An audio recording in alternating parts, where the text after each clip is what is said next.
Hello everyone, कैसे हैं आप सभी लोग। आशा करता हूं आप बहुत बहुत अच्छे होंगे। आइए दोस्तों, हम लोग हमारे आज के इस करंट अफेयर सेशन की शुरुआत करते हैं। आज है 4 मार्च और 4 मार्च 2024 के हरियाणा करंट अफेयर इस वीडियो में हम पढ़ने वाले हैं। मेरे प्यारे दोस्तों, इस क्लास का पीडीएफ आपको मैं star IQ education Telegram channel पे पोस्ट कर दूंगा और के साथ साथ आप लोग इंस्टाग्राम भी फॉलो कर सकते हैं स्टार IQ एजुकेशन का नाम से। हरियाणा में वातानुकूलित इकाइयों को स्थापित करने का एक अच्छा मौका है। साल 2023-24 में 35% का अनुदान आमंत्रित किया गया था। वातानुकूलित इकाई का मतलब है कोल्ड स्टोरेज है, ग्रेडिंग पैकिंग इकाई है, फल पकाने वाला चैम्बर है, ये सोलर रूफटॉप या वातानुकूलित वैन वगैरह है। इसके लिए हरियाणा सरकार के अंदर जो है एक्चुअली सब्सिडी दी जाती है। तो एक जस्ट फॉर इंफॉर्मेशन के लिए, अगर आप लोग इससे रिलेट करना चाहते हैं तो इससे जुड़ सकते हैं। हाल ही में केंद्रीय योग एवं प्राकृतिक चिकित्सा अनुसंधान संस्थान का किस जिले के अंदर उद्घाटन किया गया है आपका। तो इसका उद्घाटन जो किया गया है ना, कहाँ पे, ये उद्घाटन अभी रिसेंटली झज्जर डिस्ट्रिक्ट के अंदर किया गया है। ऑप्शन नंबर जो है सवाल का बी वाला ऑप्शन जो है वो बिल्कुल ठीक रहेगा हमारा। हाल ही में किस जिले में हाफ मैराथन में हरियाणा के गौरव कार्यक्रम के आयोजन की घोषणा की है। तो हरियाणा के गौरव कार्यक्रम की अभी हाल ही में घोषणा की गई है फरीदाबाद के अंदर। हाफ मैराथन हरियाणा गौरव कार्यक्रम की जो स्टार्ट किया गया है या इसकी मतलब कंप्लीट हुआ है, ये फरीदाबाद के अंदर हुआ है ये। और इसमें 1 लाख रुपए जो टॉपर था उनको दिए गए हैं। सेकंड टॉपर था उसको 50,000, ठीक है ना। इस तरीके से जो है ना इनाम दिए गए हैं अभी। और नहीं, सेकंड टॉपर को 75 था, थर्ड टॉपर को 50,000 रुपये दिए गए हैं इसके अंदर। और ये फरीदाबाद के अंदर हुआ था हाफ मैराथन। चलो ठीक है, इसका नाम था हरियाणा के गौरव। हरियाणा के गौरव का नाम कार्यक्रम। अच्छा, फरीदाबाद जिला वैसे भी बहुत ज़्यादा चर्चा में रहता है, किस वजह से? क्योंकि एक तो ना इसका जनसंख्या ज़्यादा है, वो तो खैर आप लोगों को अच्छे से पता ही है कि 18 लाख से ज़्यादा जनसंख्या है।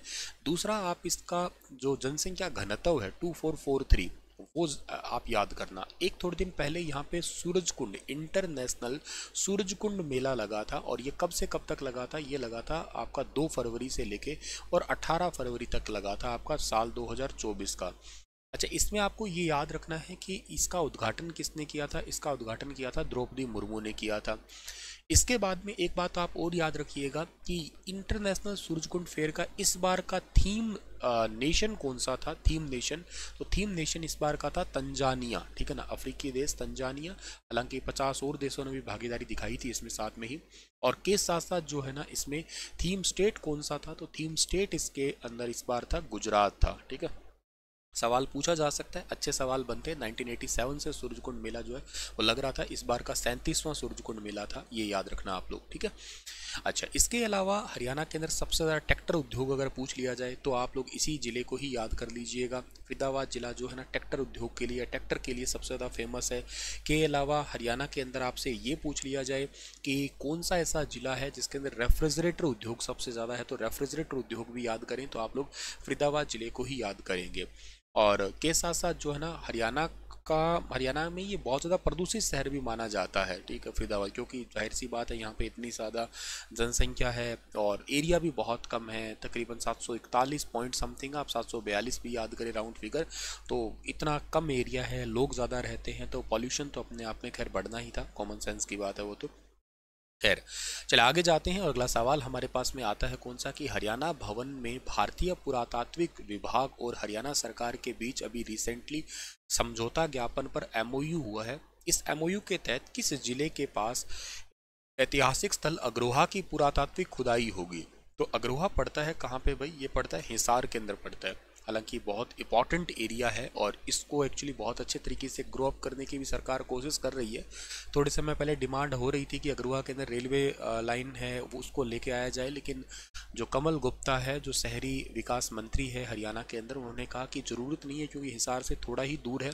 इतना ग्रो कर देंगे हम हिसार से अग्रोहा को कि रेलवे लाइन की ज़रूरत ही नहीं पड़ेगी, छोटी छोटी टैक्सी से ही काम चल जाएगा। थोड़े समय पहले का इनका स्टेटमेंट आया था ये। तो मुख्यमंत्री जी की अध्यक्षता में न्यू दिल्ली के अंदर हरियाणा भवन के अंदर भारतीय पुरातात्विक विभाग और हरियाणा सरकार के बीच मेमोरेंडम ऑफ अंडरस्टैंडिंग हुआ है। और यहाँ पे पहले चरण के अंदर जो है ना कुछ सर्वेक्षण करके खुदाई करवाई जाएगी। और यहाँ पे एक्चुअली पहले भी खुदाई हो चुकी है। देखो, इतिहासकार डॉक्टर महेंद्र सिंह की माने तो इस जगह की सबसे पहले रिपोर्टिंग एक अंग्रेज अफसर कनिंगम ने की थी। और पहली बार 1939 से 40, दूसरी बार 72 और तीसरी बार 1982 से 83 में टीले की खुदाई की गई थी। तीसरी दफ़ा टीले की खुदाई की रिपोर्ट प्रकाशित अभी तक नहीं हुई है।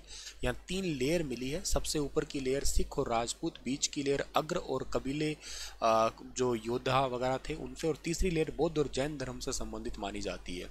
आपने सुना होगा ना, जैन धर्म के एक मुनि रहे हैं लोहाचार्य जी, उनके बारे में यहाँ से बहुत ज़्यादा अवशेष मिले हैं, और बौद्ध धर्म के भी साक्ष्य मिले हैं। बड़ा स्ट्रॉन्ग केंद्र माना गया है। इस टीले में अभी तक 39 फीट तक खुदाई की गई है, और खुदाई के दौरान यहाँ ईंटें, खिलौने, सिक्के, दैनिक उपयोग की वस्तुएं, ये बहुत सारी चीज़ें यहाँ पे मिली है। तो लगातार यहाँ पे मतलब ऐसा माना जा रहा है कि 3 लेयर है, 3 लेयर को अभी और डिटेल से खोदा जाएगा। तो काफ़ी सारी जैसे अग्र जनपद की चीज़ें या 7 सौरों की ईंटें, ये अब तक आप लोगों ने पढ़ा होगा ना। जैसे राखी गढ़ी को विकसित किया जा रहा है, वैसे वैसे इसको भी विकसित करेंगे। सरस्वती नदी हरियाणा के आदि बद्री से स्टार्ट होकर राजस्थान गुजरात होते हुए समुद्र में जाती है, ऐसा सैटेलाइट इमेजेस से पता लगता है।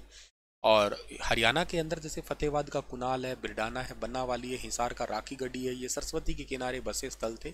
अगरवा धाम को राखी गढ़ी के तर्ज पे ही विकसित किया जाएगा। राखी गढ़ी आपको पता होगा हिसार डिस्ट्रिक्ट के अंदर, ये हिसार से 60 किलोमीटर दूर है ये, और ये 550 एकड़ की फैली हुई साइट, जो हड़प्पन साइट में सबसे बड़ी साइट मानी जाती है, यस, इंडस वैली सिविलाइजेशन की। अब तक हड़प्पा मानते थे, लेकिन अब ये सबसे बड़ी साइट मानी जा रही है। एक है गोवर्धन पुनर्वास योजना, साल 2018 की योजना है ये। इसके तहत हरियाणा की कुल कितनी गौशालाओं को 70 करोड़ रुपए के अभी ग्रांट दिया गया है। इस गोवर्धन पुनर्वास योजना का मतलब है कि हरियाणा के अंदर गौशाला की स्थिति थोड़ी सुधार करना उसमें, और इसके लिए टोटल पहले चरण के अंदर 250 लगभग 450 से ज़्यादा गौशालाएं हैं जो रजिस्टर्ड है हरियाणा सरकार की तरफ से। उसमें उनमें से 250 गौशाला के अंदर के लिए 70 करोड़ रुपए का ग्रांट जारी किया गया है। ये वो गौशाला है जहाँ पे बेसहारा गोवंश को सहारा देने की अनुमति पशुपालन विभाग को दी गई है, और हर एक गौशाला को गोधन लेने पर न्यूनतम 3.5 लाख रुपए की ग्रांट जो है ना वो दी जाएगी। 50 गोवंश अगर मतलब उनको ही मिलेगा, जो गौशाला संचालकों को उनको मिलेगा जो कम से कम 50 गोवंश को रखेंगे। 50 से 100 गोवंश रखने पर 7 लाख रुपए एक बार में दिए जाएंगे, और अगर पशु संख्या बढ़ जाती है, मान लो 7 संख्या बढ़ने पर 7,000 रुपये अतिरिक्त बजट जो है ना वो बढ़ा दिया जाएगा। गौ सेवा आयोग से कुल 663 गौशालाएं जो है ना रजिस्टर्ड है। 2018 के अंदर जो है ना ये रजिस्टर्ड संख्याएं थी 450 थी, और अब जो 6 सालों के अंदर लगभग बढ़ के 663 हो चुकी है ये। इनमें 630 चल रही है वर्तमान में। 4,40,000 और 931 गोवंश है, उनको अभी के लिए इन गौशालाओं के अंदर रखा जा रहा है। का बजट दिया गया है अभी हाल ही में ही। और हरियाणा के अंदर गौ सेवा आयोग के वेटनरी सर्जन कौन है? डॉक्टर भारत भूषण सुनेजा है। गौ सेवा आयोग के अध्यक्ष कौन है? श्रवण कुमार गर्ग है, ये भी याद रखना आप लोग। चलो आज तो इतने ही करंट अफेयर थे। आपके लिए सवाल है कि खेलो इंडिया विंटर गेम 2024 में हरियाणा का कौन सा स्थान था? बताइए इसके बारे में विस्तार से। कल फिर हाजिर होता हूँ लेटेस्ट अपडेट के साथ में, तब तक अपना ख्याल रखना। सभी को राधे राधे।